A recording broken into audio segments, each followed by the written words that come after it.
Tout au long du développement de votre entreprise, vous allez faire face à des challenges, à des choses qui vous sortent de votre zone de confort, à des choses des objectifs du moins qui vous titillent, vous excitent, vous donnent envie d'aller plus loin, etc. Et ces challenges-là qui vous mettent au défi constamment dans votre entreprise, alors ils sont différents bien évidemment avec l'évolution de votre business, mais c'est ce qui vous permet de grandir. Alors, grandir, certes, ça fait plaisir, entre guillemets, mais ce qu'on veut surtout, c'est faire grandir son entreprise, on est bien d'accord. Ce qu'il y a d'intéressant, c'est que ces challenges-là qui viennent à vous, alors sous forme d'opportunités aussi par exemple, sont différents les uns des autres, ne vous amènent pas à la même chose, ne vous apprennent pas les mêmes choses, ne vous engagent pas vers les mêmes objectifs. Et ce qui est intéressant, c'est que toujours dans cette approche où on veut toujours laisser toutes les portes ouvertes, toutes les possibilités pour pouvoir en changer si on en a besoin, ou si ça ne nous convient pas, etc. Les challenges, c'est un peu la même chose. On cherche toujours à avoir cette large éventail de challenges qui s'offrent à nous pour pouvoir choisir et en changer si l'envie nous prend. Le problème avec cette approche-là, c'est que vous ne choisissez pas les bons challenges. Les bons challenges sont ceux qui vous emmènent vers votre objectif, ne sont pas ceux que vous avez envie de prendre tout simplement.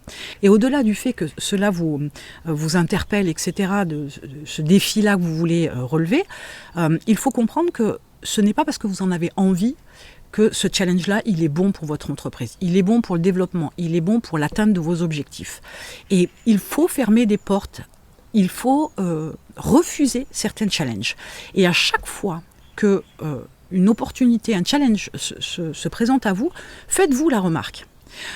Bien souvent, ça c'est humain une fois de plus, je vous dis, on va vers des challenges qui nous semblent faciles, accessibles, atteignables, etc. Sauf que ce qui est facile ne vous fait pas grandir. Sauf que ce qui est facile, en général, ne donne pas de grands résultats. Sauf que ce qui est facile, c'est peut-être pas justement ce qui vous amène vers votre objectif. Et on a tendance à se fourvoyer complètement avec cette approche de challenge, comme des opportunités, je vous dis en général, où on se laisse toutes les portes ouvertes. On veut tous les relever. On a ce côté je suis fort, je vais y arriver, je vais tout dégommer, je vais relever tous les défis, je vais saisir tous les challenges qui me sont proposés, parce que de toute façon, je vais arriver à tout gérer, accessoirement en même temps, ce qui est une erreur. Et si vous prenez un peu de recul et un peu de hauteur, qu'est-ce qui parle ? C'est pas vraiment vous, c'est votre ego. Qu'est-ce qui parle ? C'est pas vraiment vous, c'est cette petite voix dans votre tête, là, le petit diable, qui vous dit que vous pouvez tout faire, tout déchirer, tout avoir, etc. Sauf que c'est pas possible. Et en se concentrant sur un challenge qui vraiment vous amène à vos objectifs, un challenge qui a vraiment la possibilité de vous amener des résultats, un challenge qui vous permet de vous développer à titre perso, enfin de grandir, de développer quelque chose chez vous, ou mettre le doigt même sur votre super pouvoir, votre talent, etc.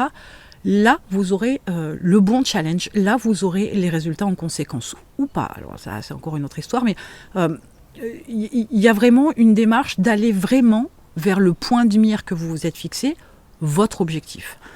Ce challenge-là, il n'est pas forcément celui que vous avez envie de prendre au départ. Ce challenge-là, c'est peut-être celui qui est le plus difficile. Ce challenge-là, il a peut-être une saveur amère au prime abord parce qu'il y a des concessions et pas forcément des compromis à faire et il y a quelque chose que vous n'avez pas envie de sacrifier. Très clairement, c'est peut-être celui-là justement qu'il faut aller prendre. C'est celui qui va vous sortir de votre zone de confort, celui qui va vous bousculer, celui qui va vous obliger à réfléchir, celui qui va vous obliger à sacrifier certaines choses pour prendre la mesure de la valeur de ce que vous sacrifiez, mais aussi de la valeur de ce que vous pouvez atteindre. Il est important de comprendre que l'ego prend une place des fois trop importante, que cette petite voix dans votre tête, ce diable-là, prend quelquefois trop d'importance. Ils vous mettent sur la voie, ils vous donnent des indications. Mais si vous partez du principe que vous êtes à l'écoute de votre ego et de votre petite voix, vous choisirez le mauvais challenge. En attendant, pour prendre de la hauteur, travailler sur vous-même, vous découvrir, trouver vos forces, etc., vous avez un challenge. Le lien est dans la description. Vous allez pouvoir travailler sur différents points, pas tous bien évidemment, mais ça va vous permettre de grandir et d'être sur le bon chemin de la meilleure version de vous-même. Et si vous voulez aller plus loin, il y a l'expérience Mindset 365.